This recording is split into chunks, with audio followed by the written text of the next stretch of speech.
All right, so then I want to welcome today Jackie Escala. She graduated with a major, of course, in WGS and in English. Is that right? In 2013. So it's been a while, so it's really nice to see you again. Not on Facebook, that is. So officially, she is what is called a contract analyst. You can ask her what that is, or she will explain what that is, at the Center for Employment and Training at the corporate headquarters in San Jose, at their corporate headquarters in San Jose. So what she does, she oversees various federal, state, I'm just reading this, federal, state, and foundation grants serving low-income communities. Let's see, what else should I tell you? Oh, right, when she's not in her office, she enjoys training for triathlons, like all of us, connecting with family and friends, playing with her dogs, reading and drooling over Olivia Benson on Law and Order SVU. We can have a conversation about that. She's currently co-founding a feminist book group in Santa Cruz and training for Santa Cruz 70.3, which I'm assuming is a half Ironman. Half Ironman. Which I already did on September 8th. Right. Tell us how you did. And preparing for her next campaign to increase civic engagement within her community. So please join me in welcoming Jackie Escala. Hi, everyone. Okay, fine, I'll stand. So we already got through the intro. Yes, I graduated in 2013. I was a double major. When I actually came to Sonoma State, I was just planning on being an English major with concentration in literature. I'm originally from New Jersey, and one of the general education requirements had me look at a bunch of different courses that I could take, and I was like, what is this race, gender, and class? You know, what is that? That sounds fun. So that was my segue into women's and gender studies, and when I found out how easy it was to be a double major, I signed on right away, and I really ended up finding my passion here in these rooms. So I am a contract analyst at Center for Employment Training. That's a vocational trade school or occupational skills training. We serve a low-income community. Basically, the mission is to promote human development and education by providing people with marketable skills that are going to lead to self-sufficiency. And so a lot of the population that we're serving, their basic needs are barely being met. So even trying to get to school, to have transportation, childcare, food, gas, anything like that, are all barriers to them being able to complete their training program and enter employment.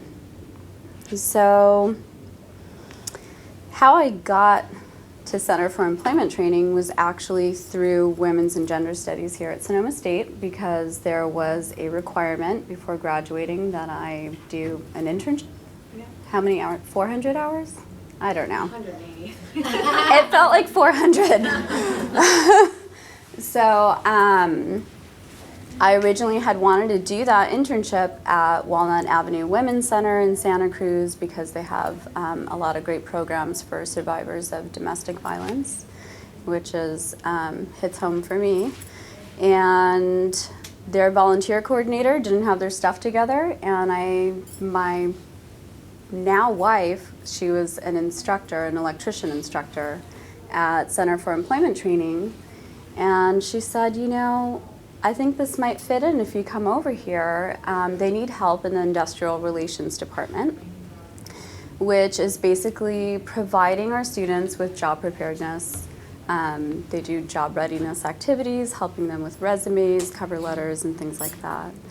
And so I went there, and once I finished my internship there and I graduated from Sonoma State, I continued to wait tables.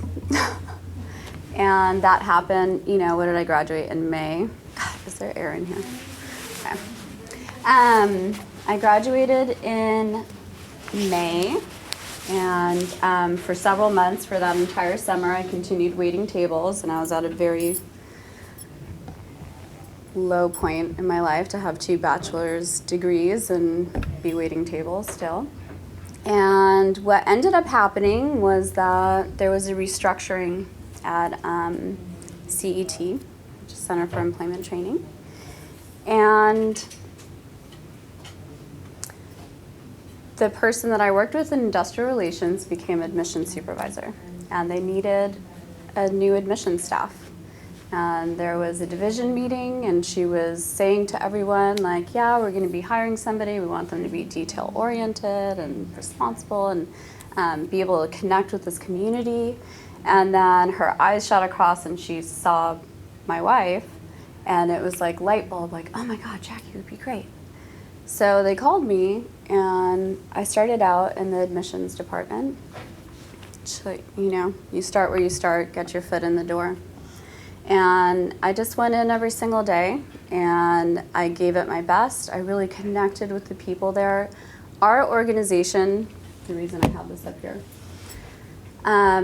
serves the low-income community, but it got started, it was founded with Cesar Chavez and the farm worker movement, and helping these people to get out of poverty and become self-sufficient.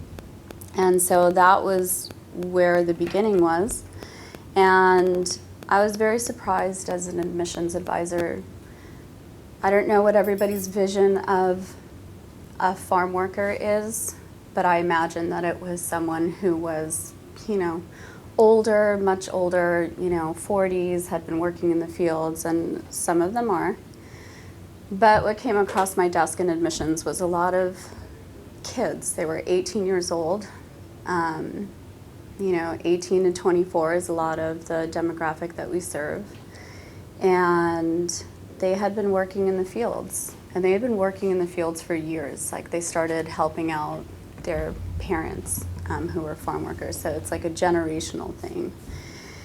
And, you know, they told me their stories of what that was like. It's very hard work to get us that Taylor Farms box of lettuce at Costco. And a lot of grueling hours, exposure to sun, to pesticides, very few breaks. They're literally on their knees, bent over, weeding for, you know, 10, 12, whatever, many hours a day. And so this is the community that we help. And I did the best job that I could in admissions, and within less than 2 years, it was about 1.5 years, someone retired in the corporate contracts department. And they highly recommended me. I secretly asked HR to please let me know what the job description entailed. I ended up, they wanted to interview me. Fast forward, I got hired. I've been there since May of 2015 now in the contracts department. And so now I oversee, the main grant that I oversee is a $7 million grant through the Department of Labor. It's a federal grant, and it's through the National Farm Worker Jobs Program. And what that grant does is, if a person is found eligible, because they or their parent was primarily employed in agriculture, and their family, for the family size, is low income, they get their entire tuition paid. When they get the Pell Grant, if they qualify for that, they get to take 25% of that Pell allocation for themselves to help with their needs to be able to get to school. And they also receive a stipend based on their daily attendance. It's $20 a day. And a lot of support services. So we do, there's housing assistance for migrant and seasonal farm workers, and they get help with anything else that they need. If they need a GED, then we're gonna cover the cost for them to take that test. If they need their driver's license so that they're able to get to work, or because a lot of jobs require that, we're gonna help with the fees for them to get their driver's license. So we really take a holistic approach to each individual and make sure that we're meeting all of their needs so that they can succeed. So through that job, I've gotten to do a lot of wonderful things. Well, with the National Farm Worker Jobs Program, I have to do a quarterly report, which that doesn't sound very exciting, but I do get to do success stories as part of that, which I think helps because instead of just the performance of like what were their quarterly earnings the second quarter after exit, you know, compared to where they were when they first came in, I get to show the people that are giving us this money the human component of like, here is somebody, you gave them this money and you changed their life. I'm sorry, I get super emotional. Like even in the car when I was thinking about this, I was like, oh God, I'm gonna cry when I'm up there. But don't worry if I start crying. It happens a lot. I don't know if it's like a hormonal thing. But, okay, and I definitely don't know how, okay, I'm guessing, oh yeah. So this is one of the success stories that I had the opportunity to write, which was about this woman, Martha Avila. She spent 20 years of her life working in the field. She has 4 children, and it was always her dream to become a truck driver, which is not a common thing, you know, that's a male-dominated industry. And this story, when I interviewed her over the phone, I asked her to send pictures of her and her family and pictures of her now working. So here she is in the truck. And I feel, okay, so this story got picked up on a national level and got put on the Workforce GPS website. And it's the first time CET has been around, it's been 52 years now. It's the first time that one of our stories was put out at that level. It's a success story that was shared nationally. So I feel really proud of this. And I feel like the reason that this was picked up was because of women's and gender studies, because the perspective that I had in this really went from that she entered into non-traditional occupation, that she was in this male-dominated field, and that everywhere that she went, she showed other women, you can do this. So, of course, we still know like gendered labor, right? If you want to go and be a medical assistant versus you want to get into the construction field, unfortunately, construction, you're going to make more money per hour because a lot of women go into, you know, healthcare, caregiving type fields, and unless you're at the higher echelons of that, I mean, a lot of times you're getting paid lower wages. So I always try and push women to get into these types of jobs. So I just want to read a little bit here. So when asked what it is like to be a female truck driver in a male-dominated field, Martha responds, "From the beginning in the fields, I was supported by all my coworkers. They always said that if there was a woman capable of being a good truck driver, it was me. At work, I always find other drivers loading or unloading, and they always give me encouragement to go forward. My kids, they say whenever they say their mom is a truck driver, people are surprised, and they feel proud whenever that happens. Also, I found female operators, secretaries, and female cleaning staff who ask me if it is easy to drive a truck, and they say that they would also like to drive a truck. As for Martha's youngest daughter, who has gotten to observe her mother as a farm worker, a student, and now a truck driver, she's extra proud of her mother. Martha has demonstrated that it's never too late to learn to do something different. She's glad she followed her dream and is now able to do a job she loves and set an example for her family, as well as for other women who never considered the possibility of entering a non-traditional field. She carries that message with her every week, from Los Angeles to Texas, Calexico, and back to LA. Si se puede. In this case, si se pudo. So that's one of the things that I got to work on as a result, and I feel like WGS is just interwoven through everything that I do every day. For instance, I have, as a contract analyst, overseeing another grant for dislocated agricultural workers through La Cooperativa. Campesina de California, I have to enter all of our data into their own system, the Workforce Investment Opportunity Act tracking system. So in time, and I'm entering these entries in there,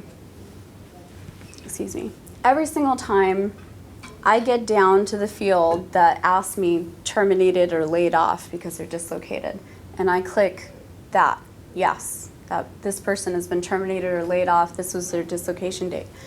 My job gets interrupted because this pop-up comes up and it tells me, be sure to obtain proper documentation. I'm like, this is odd, this doesn't happen for every applicant. I noticed like it only happens on some applications, and then it clicked to me like, you know what, this only happens when it's a female participant. Why would that be? What is it that this system is trying to tell me about women in the labor force? So, you know, my feathers got all ruffled, and I sent an email to the president CEO of La Cooperativa, and I let them know, are you aware that your tracking system asks this question of women only? And it's like it's this microaggression. Like, what is that saying to me as a woman? Why is it when it's a male participant, you're not asking me to obtain proper documentation? Is it because you don't think women are really part of the labor force? Do you think we left the labor force because we decided to get married or have kids? So, anyway, that has since been remedied. And I wonder if, like, am I the only person that realizes this? I'm sure there are other women sitting behind computers at other organizations going like, why is this only asking me this on some people? So that's somewhere that, you know, I was able to identify something that I don't think I would have identified without WGS. My school, we had a women's empowerment summit. That was through a grant. It was actually while I was in admissions. And I got to be a presenter for that. So we did empowering women. And we did a viewing of Miss Representation. I don't know if they show that here, if everybody knows who that is, what that is. And it's basically about women and media and portrayal of women and violence against women and things like that. So I think that was really great. I'm sure a lot of the students that are attending at CET probably have not had any type of exposure to anything like that in their K through 12 that they were going to. And some of them are, I mean, a lot of them are high school dropouts as well. We did a voting campaign. So some of these things are outside of my job role, but part of our mission is human development. So I make sure that these students are getting exposure to things that maybe they normally would not, and it might be the only glimpse that they get. So we did a voting campaign for the last presidential election, and I did that whole thing. I got the League of Women Voters in San Jose, Santa Clara. We collaborated together. I told them like what counties these students are coming from, because our students come all the way from King City, which in Los Banos, really far down the 101. And they have transportation to come to school that we provide to them.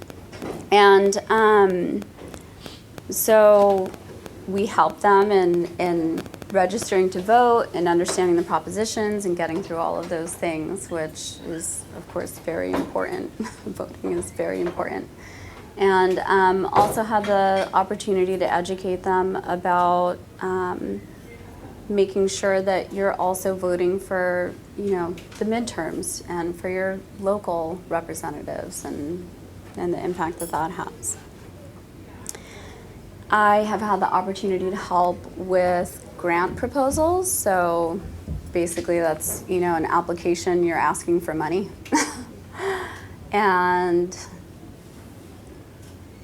we did I got to help with the women in, it's WANTU, Women in Apprenticeships and Non-Traditional Occupations.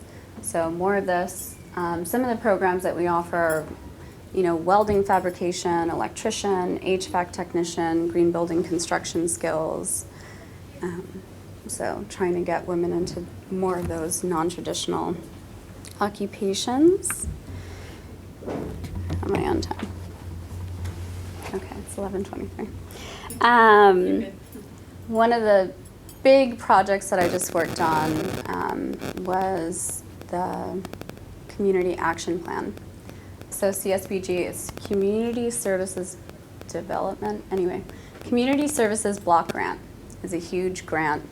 I don't know, we get like almost $2 million a year, I think, to help students with support services. And the Community Action Plan is a requirement to receive that money. You have to do it every 2 years. I could not have done that project if not for WGS, because Professor Lena McQuaid had us do, there was like a 20-page paper that we had to write, right, before we graduated. And I was like, how in the world am I gonna write a 20-page paper? Well, guys, I wrote like a 60-page community action plan. And because she broke it down for me, right? She's like, first you're gonna do this, you're gonna do all this research, you're gonna do this literary analysis and just take like bits and pieces, and then you're gonna start filling in the gaps and you're gonna make it flow. I learned that here. I could never have done that if not for WGS and Professor McQuaid. So that was a lot of research. In order to do the community action plan, I had to, where do I have that?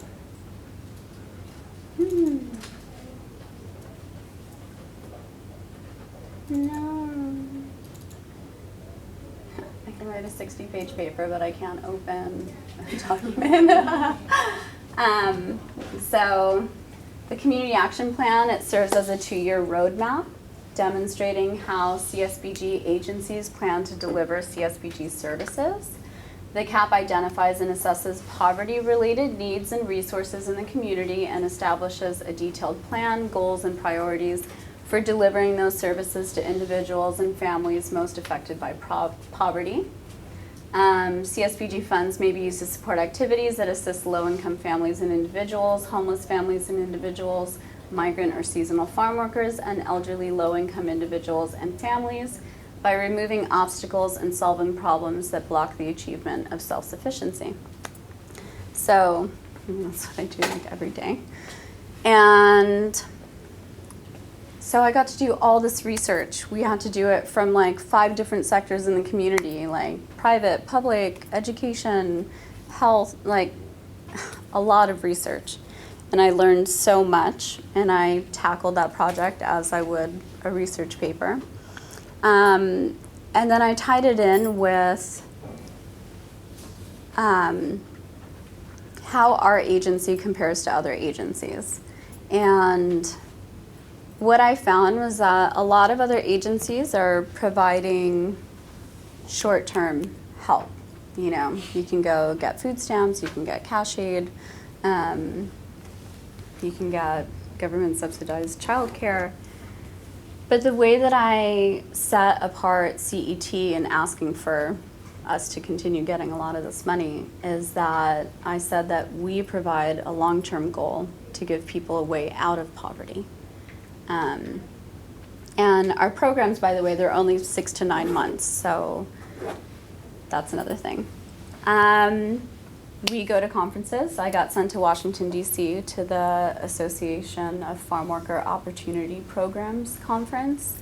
And when I was there, I went with my CEO to visit congressmen, U.S. representatives in Congress, and a lot of our representatives in California, throughout California. And one of the things that I got to contribute to that conversation because of WGS was pointing out to these representatives that college is not something that is accessible to everybody, you know, because I'm sure you hear in these classes, right? Oh, the American dream, and we came up from nothing, and then we got all this stuff, you know, we got our PhD. And That's not the story for everybody, and that doesn't mean that anybody is any less successful than anybody else. And these students don't have the luxury of sitting in a class studying for 2 to 4 years. Their families need them to get out and start earning money because they are barely making it. And if you know about housing costs in California, you know, for somebody, poverty guidelines here that all of the services are based off of, on whether you qualify as, you know, receiving them because you're living in poverty. Yeah, that's not gonna work either. Okay. Family size of 1. If you're making more than $12,490, you are no longer in poverty. You know, I think it's ridiculous. It only goes up, what, $4,420 per family member in that household. So you can imagine, like, let's say my mom, single mom, 3 kids. If she was making more than $25,750, she's not going to qualify for services. And it's ridiculous. I mean, who can survive on that amount of money and cover housing costs alone, like in Monterey County, where a lot of farm workers live? Monterey, around Santa Barbara, Riverside, like near Coachella.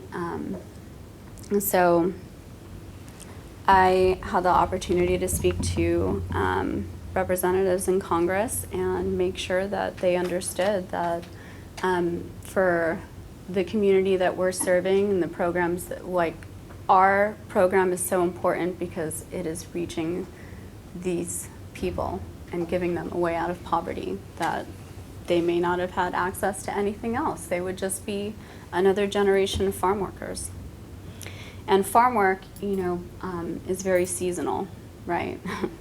You plant, you harvest, and then you're done. And either you are moving your entire family to go chase another crop so that you can work, or a lot of these families like go back to Mexico and then they come back again. And you can imagine if they have small children, how are those kids ever going to complete school? How are they going to graduate from high school when they're having to get moved around everywhere? So, yeah.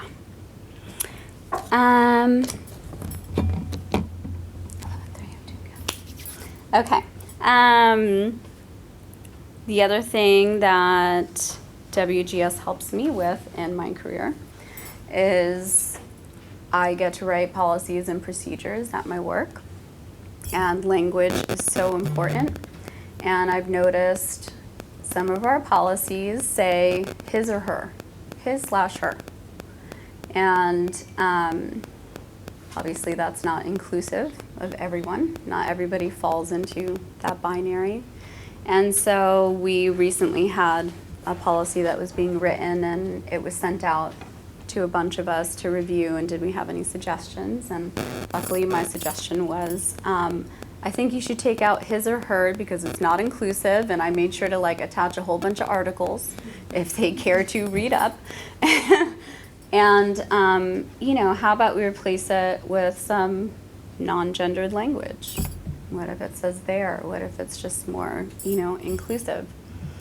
That's actually a field, I don't know if you guys have heard of this when you're leaving here, but that's a job that I would like to, seeking it out, is that HR departments at a lot of these big tech companies in San Jose, Silicon Valley, now have a team in HR that's like inclusion and diversity.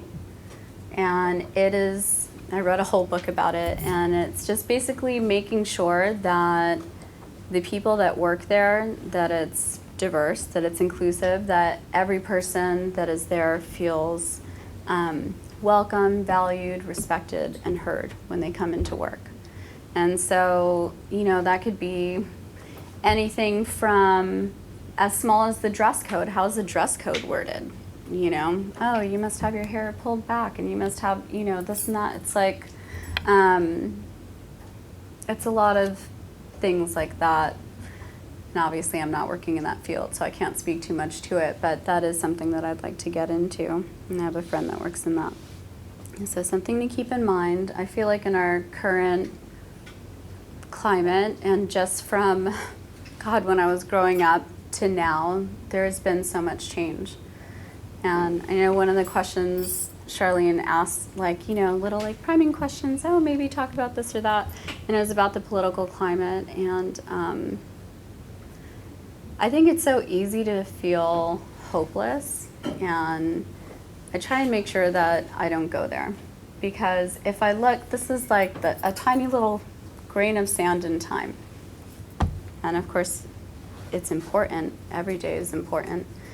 But I realize, you know, I can only do what I can do on a daily basis.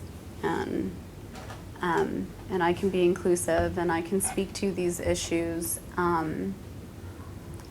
But I know when I was here in WGS, sometimes doing the essay readings and hearing things, theory and all these things from written many, many years ago when my mom was a kid, and feeling like maybe like we're saying the same things still, you know.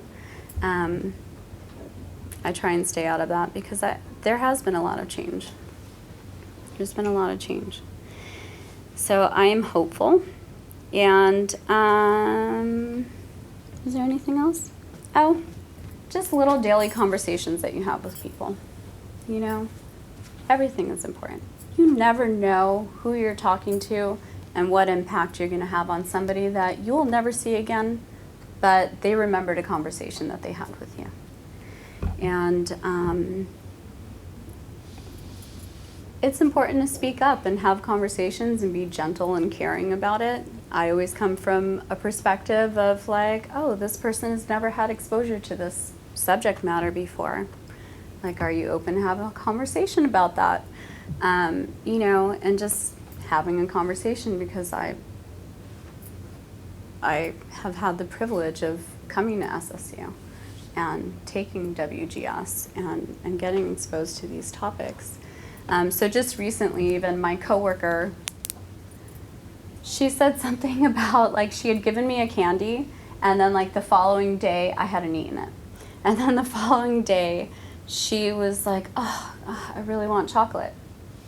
And I was like, oh, I have the candy that you gave me yesterday, and like, here, take it. And she said, well, I don't want to be an Indian giver. And I was like, oh, hey.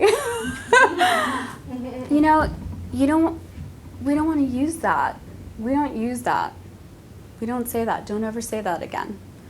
And she's like, well, why? I'm like, well, have you really thought about what that is, you know? Or what is that saying about like an entire people, or, you know? And I was like, why don't we just Google it? Let's look it up, you know?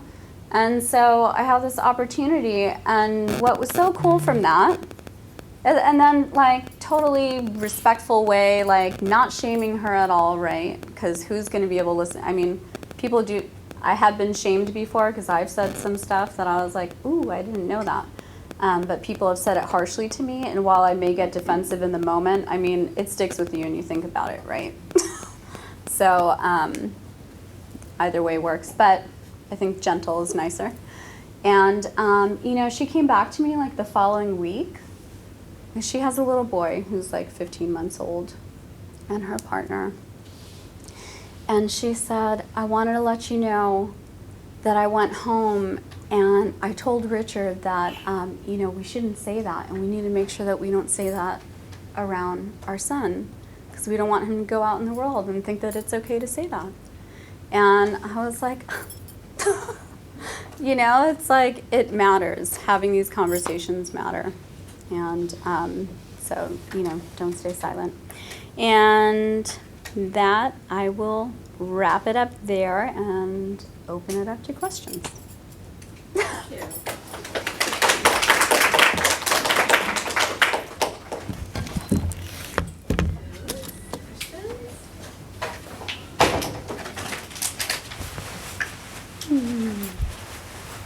Not all at once, guys.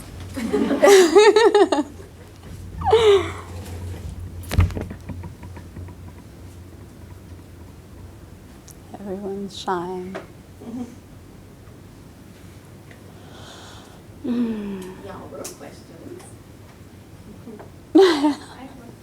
Okay. Hi. Hi.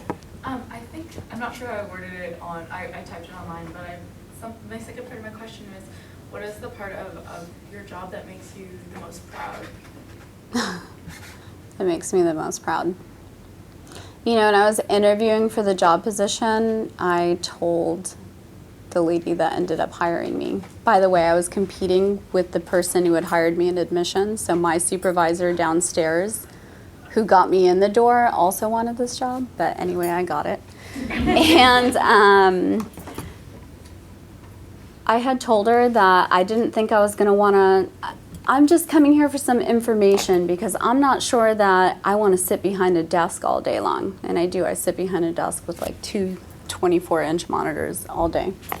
And where I was in admissions, I was like giving everybody tours and I was getting to meet people and I was getting to see these students come in lacking confidence, you know, like eyes down, barely able to hold eye contact, and then go through their training and start seeing them like sit up straighter and put their chin up, you know. And then I've attended the graduations that we have.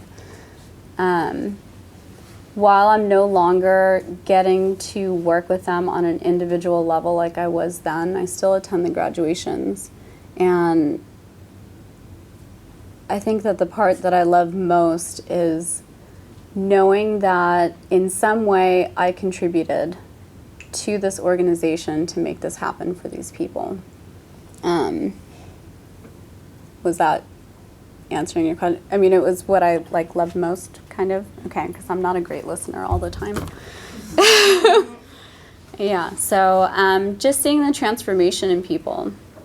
You know, it doesn't take very much to give somebody a little bit of opportunity, and it goes a long way. And then when you back it up with the support services and everything so that they can succeed. Our program as well, there's like, you can barely fail out of our program. If something happens in your family, you can take up to like a 3-month leave of absence and you come back and you resume your training. So that's another thing that's really cool because, you know, when you're in college, and I've taken plenty of W's, done W's, I've had F's. I mean, when I first started, I was at Rutgers University in New Jersey, and I was a poli-sci economics double major, and I thought that's what I wanted because it was all about the Benjamins. And then I worked as a mortgage banker here in California for several years and bought the house on the private country club Fairway and down in Orange County and all this stuff. Now, I was miserable. And part of that was I was married to a man at the time. But then, yeah, so then I came out, hey. And I was like, what do I love to do? And I was like, you know, I'm not really sure. There's so much, right? Like, how do you choose one thing that, like, for the rest of my life I'm going to do? And I just went back to, like, you know, when I was a kid, what did I love? Well, I really loved to read, and I really loved to write. And when I was a kid, my mom would have to say, I'm taking away your books, if she was going to ground me. So I was like, you know, I'm going to go to school for English. And then I came upon WGS, and yeah, changed my life. So, any other questions? Yeah. Your background in WGS, or considering your background in WGS, what are the tensions that it causes, or that you feel like it may arise in your workplace, like a story you told, like, or maybe the question is like, does it cause more tension, or does it cause more I think that rather than causing tension, I feel like I'm the person that kind of like calms that all down, because I want all voices to be heard, you know? And I think that that's one of the things that's really hard about like our current situation today in the United States is I feel conflicted between everybody's voice gets to be heard. Everybody has that same right, even if I don't agree with that. And so, you know, you pick and choose your battles. I'm not going to try and convince somebody who is pro-life that they should be pro-choice. We're never going to win that argument. Nobody's ever going to change my mind, right? But I find the person who has never really given much thought to that, right? Who isn't involved, who isn't engaged, and start there. So, and in the workplace too, I mean, one of the things that I've recently been struggling with is I discovered my voice, and I sometimes think that my voice sounds bitchy, right? Like I have something to say about everything, and they know it. I mean, if there's gonna be some tension, that's probably it, because it's like, oh God, here comes Jackie. But I try and do it so that I can be heard. But I do have difficulty between reconciling being kind, being professional, being accessible and approachable, and at the same time not making my voice small. It's hard, and especially hard, I feel like, for a woman, because I'm not going to sit there and be like, oh, hey, how you doing today? Oh, sure. Just need this little thing. I'm like, yo, I needed this yesterday. Where is it? You know, what's going on? And then I'm going to CC everybody. And you know, and it's hard, you know, because sometimes there might be people that are going to see that as, you know, they're going to put all types of labels on me. And one of the things that I learned, I had my CEO once tell me that, like, it was my job to change people's perception of me. And I said, no, it's not my job. I do not worry about what other people think of me. That's not that's a full-time job with overtime, you know? I don't have time to worry about everybody else. Like, I'm sitting in my own head, and actually what I find is that a lot of people, everybody else is sitting in their own head too. I mean, we're all pretty self-centered, right? I'm thinking about me like 24/7, except for when I'm helping people at CET, which helps me get out of self. But yeah, I mean, I can't worry about it. But one thing that I do think about a lot is, what is my desired outcome? And therefore, what is my approach going to be? You know, because I'm not going to get results if I'm coming, like, you know, hard. And I can come hard because I'm from New Jersey. Yeah. Hi. Hi. So when you exited Sonoma State with your WGS major and your English major, what was your, like, if you could have picked any career, what would it have been? Like, would it have been this one? I mean, you found this one, and that's like, and it's good that you're able to use both of those, but. It fell into my lap. And, you know, initially I had a dream that I was going to get, ever since I was little, like I was going to get a PhD. I didn't know what that PhD was going to be in, but I was going to get one. And I was going to be the first in my family. And I am the first in my family to graduate from college. And that was a dream, and I was going to be a professor. I wanted to be like Charlene over here. But one of the things that I heard in here was about, like, how many people you are able to access. And I find that, you know, they're social activists. They make a lot of changes, and they're like grassroots from the ground up, and they're getting things done. And so that dream kind of went away, and as well, because I'm still paying off my student loans. And so the thought of, like, taking on more is scary. But I'm not totally ruling that out. I don't know. It was about just educating as many people as possible, but I didn't have anything definitive in mind. And I did, when I was here, there were a lot of supposedly successful people that would say, like, oh yeah, oh, what are you majoring in? And I'm like, oh, English and women's and gender studies. Oh, what are you going to do with that? You know, and I was like, you do you. You know, like, why are you worrying about, but it was, you know what, I don't know, but I love it, and it makes me happy, And so I'm pretty sure I'm going to be successful because I'm happy and I love it. So, you know, success comes in all different forms, and I'm happy. I'm happy where I'm at. And I'm also not somebody, I have to stay where my feet are because I need to stay present. I can future trip. And then the what ifs get really scary. Oh my God, what if this, what if that? And, you know, we bought a house and oh my God. And somebody recently said to me, like, you know, a lot of those like what ifs, they're always scary, but like, what if it's wonderful? What if it's great? And so I just try and stay where my feet are so that I don't freak myself out. So I didn't have much of a plan, really, is what I'm saying. Yeah.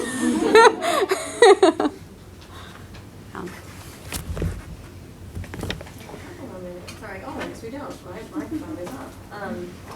All right, well, everyone join me in thanking Jackie.